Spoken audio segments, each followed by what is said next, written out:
Epstein was apparently on a phone call with Donald Trump as he was getting a massage from a 16-year-old girl. These are three different times where Donald Trump is supposedly in the presence, or at least could have been aware of, these girls and how Epstein was abusing them.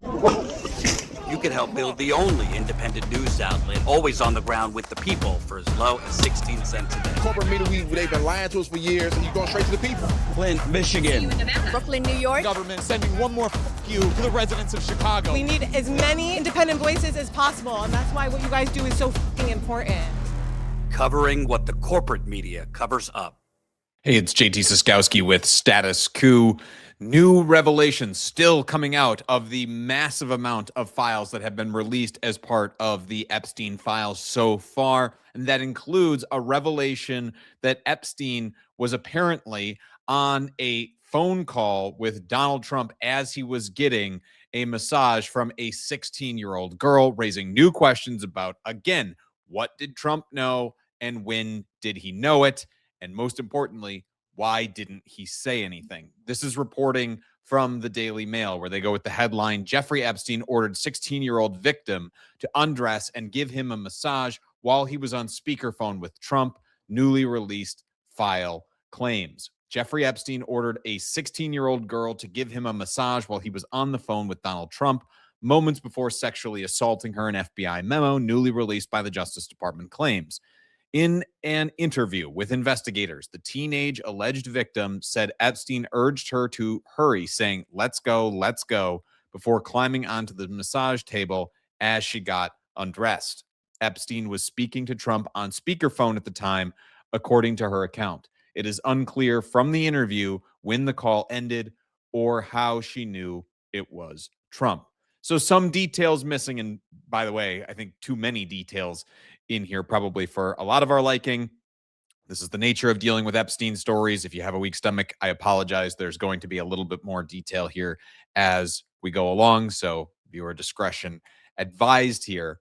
But it again shows Epstein felt comfortable enough with Trump, as with a lot of the people in his orbit who seem to be suspiciously close to Epstein as he is abusing these girls, but felt comfortable enough with Trump to be on speakerphone with him as he is in the room with a 16-year-old girl who he has ordered to undress and give him a massage.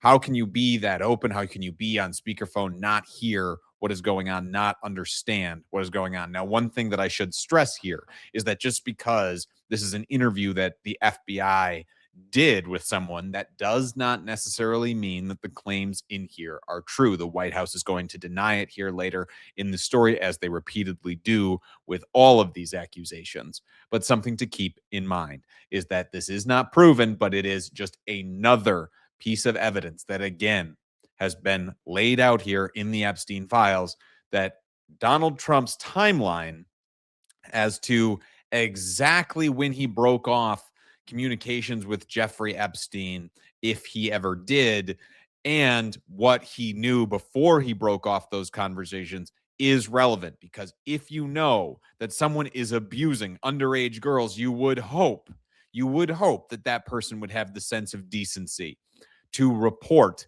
the person who he knows is doing the abuse. Returning here to the story, where they say the memo describing the interview is among 50,000 Epstein-related files released by the Department of Justice last week, part of the wider disclosure of records tied to the disgraced pedophile who hanged himself while awaiting trial in 2019. The same tranche of documents also includes a separate allegation from an older alleged victim who claimed she gave Trump a foot massage on Epstein's plane. The newly released files also describe another woman who claimed she was between 13 and 15 years old when she bit Trump's penis as he allegedly tried to sexually assault her. That last claim, aside, is probably the most damning for Trump, only because that girl, the one who is between 13 and 15 and claims that Trump sexually assaulted her, her story so far is checking out. We have videos up on the channel about her story as well. Please check those out if you have not seen them already. But this laying out there, these are three different times where Donald Trump is supposedly in the presence, or at least could have been aware of, these girls and how Epstein was abusing them. You have the 13 to 15-year-old that was in the mid 80s, apparently, if it was true. Then you also have this incident of the speakerphone, as well as an incident where Trump is on Epstein's plane and gets a foot massage. So again, there are all of these accusations to be sure.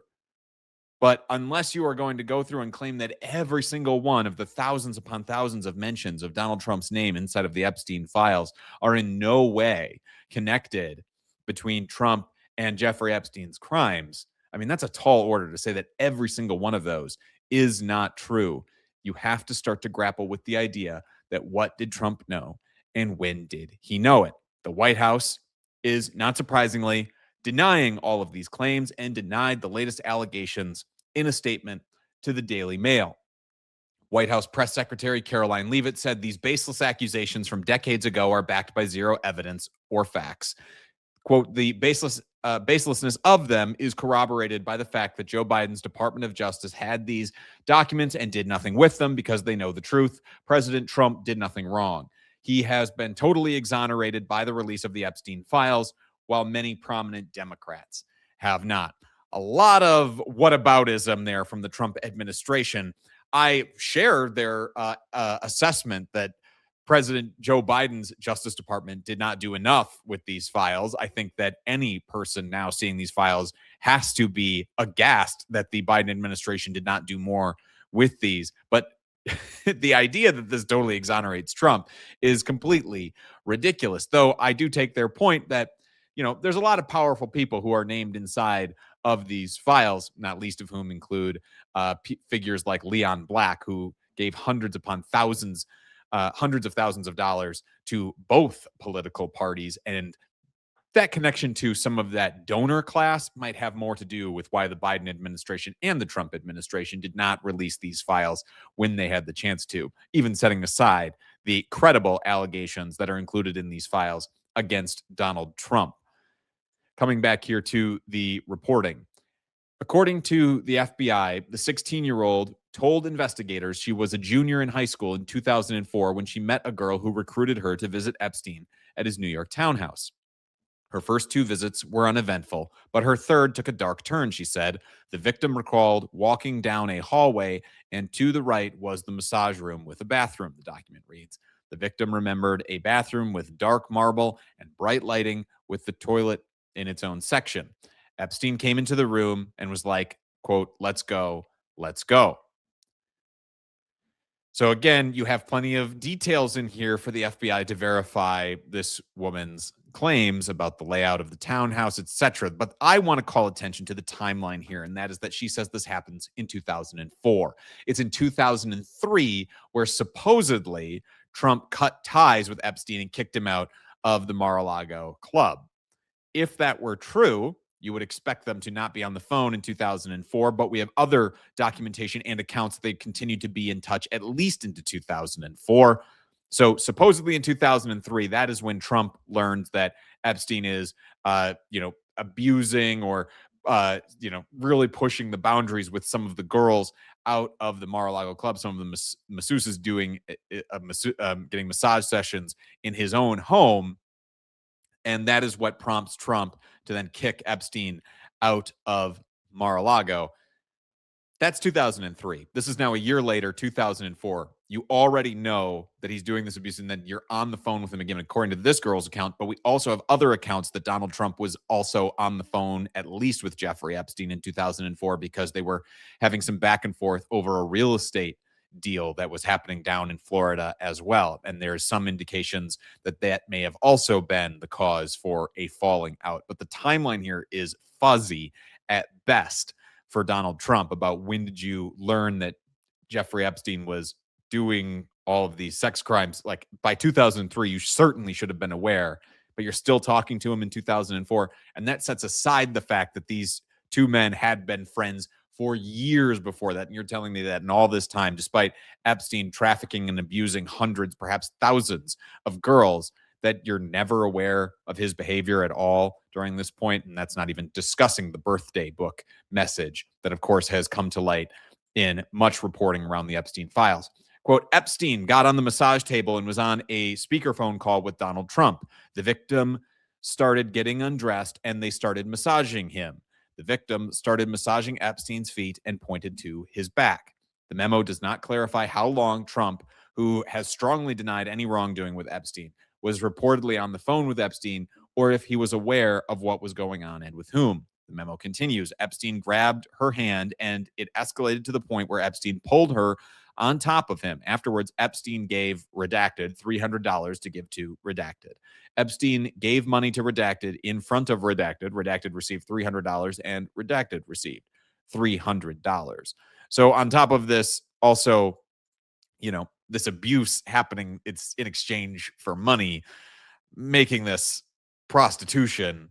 This is sex trafficking happening while he's on the phone with Donald Trump on speakerphone. Fucking gross. According to the memo, the girl told the FBI she went to Epstein's house multiple times until she was 19 and later recruited other girls for him. This is a pattern that you see play out in the Epstein files. Something that I think lends a little bit of credibility to this story is that she seems to be describing a lot of the same patterns and cycles of abuse that we see play out elsewhere in these documents. Returning here to the reporting, interviews with the second woman state she was 29 when she began working for Epstein as a masseuse around 1993.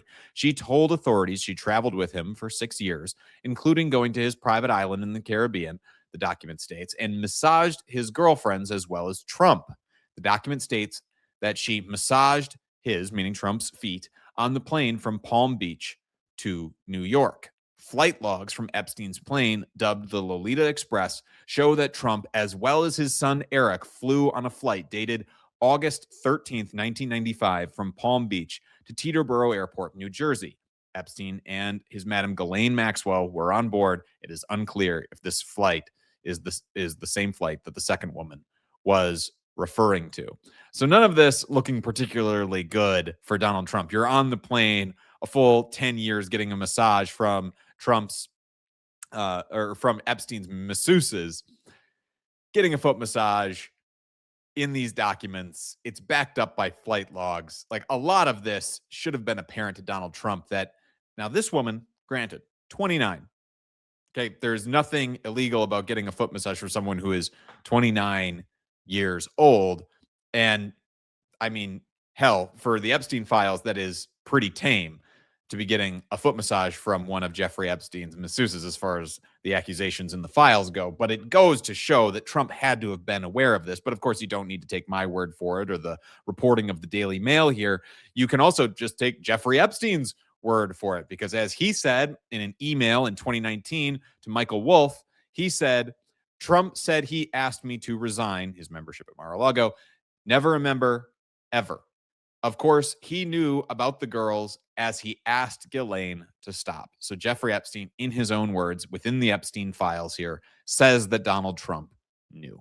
We're going to continue to track all of these revelations as they come out of the files. We've been doing video after video after video on these. We're continuing our reporting on what is in these files, the many credible accusations against Donald Trump. We are doing that because we enjoy the true editorial freedom from only having to be beholden to you, our viewers. If you want to help support our independent mission here at Status Coup, please go to statuscoup.com/join. For as low as $5 a month, you go to keep us editorially independent and keep us making videos and reports like these.